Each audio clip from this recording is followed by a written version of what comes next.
देखिए इस प्रकार के जो प्रश्न होते हैं आपके आयु से संबंधित, इस प्रकार के प्रश्नों को सिर्फ आपको ऑप्शन से ही सॉल्व करना है। इसको यहाँ पर आपको डिटेल में सॉल्व करेंगे तो वहाँ पर आपको बहुत ज़्यादा प्रॉब्लम होगी, लेकिन आपको इसे इस प्रकार के प्रश्नों को डिटेल में सॉल्व नहीं करना है, सिर्फ आपको ऑप्शन से ही सॉल्व करना है। सेकंडों में आंसर जो होगा वो आपको मिल जाएगा। ठीक, देखिए यहाँ पर आपको करना क्या है, जैसे कि यहाँ पर बोला गया है 2 वर्ष पहले एक ही आयु वर्ष में के व्युत्क्रमानुपाती थी और अब से 2 वर्ष बाद उसकी आयु के व्युत्क्रमानुपाती का योग 2/3 है। तो ए की वर्तमान आयु क्या है? हमने बोला ए की वर्तमान आयु क्या है? आपकी x है। तो हमने बोला कि 2 वर्ष पहले कितनी हो जाएगी? तो 2 वर्ष पहले हो जाएगी आपकी x - 2 इतनी हो जाएगी। उसने बोला व्युत्क्रमानुपाती, तो यहाँ पर क्या हो जाएगा? ये व्युत्क्रमानुपाती। उसने बोला कि 2 वर्ष बाद कितनी हो जाएगी? तो हमने बोला कि यहाँ पर क्या हो जाएगी? x + 2, ये भी आपका व्युत्क्रमानुपाती ही बोला गया है। उसने बोला कि व्युत्क्रमानुपातियों का योग कितना है? यहाँ पर बोलेगा कि यहाँ पर योग कितना है? 2/3।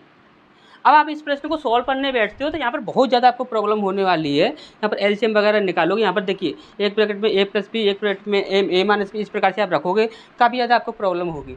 तो यहाँ पर आपको इस प्रकार से पूरी तरह से इसे सॉल्व नहीं करना है, आपको सिर्फ इतना देखना है कि ये जो मैटर है इसके बराबर में ये वाला मैटर है, तो यानी कि ये मैटर हमें बनाना है इससे।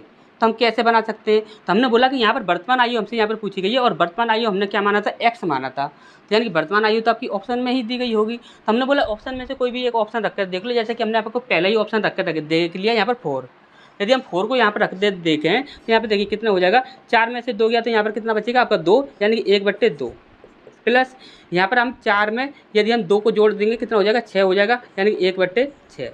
यदि हम इसे देखते हैं तो यहाँ पर 6 एलसीएम हो जाएगा, 2 × 6 3 × 3 प्लस 6 × 6 1 × 1, तो यहाँ पर कितना हो जाएगा? 4/6।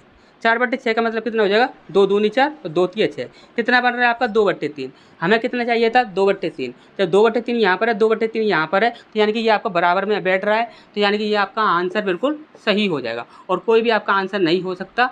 सिर्फ आपका यहाँ पर क्या हो जाएगा? 4 ही आपका आंसर हो जाएगा। ठीक, अच्छे से ये चीज़ समझ आ गई होगी। इस प्रकार के प्रश्नों को कभी भी आपको सॉल्व नहीं करना है, सिर्फ आप ऑप्शन से ही यहाँ पर इस प्रकार के प्रश्नों को सॉल्व कर सकते हैं। यहाँ पर हमारा 4 आंसर होगा और कोई भी हमारा आंसर यहाँ पर नहीं हो सकता। ठीक, अच्छा समझ आ गया होगा। नेक्स्ट क्वेश्चन में क्या तुक्का ट्रिक लगेगी उसे देखते हैं। इसका नेक्स्ट क्वेश्चन की ओर बढ़ते हैं।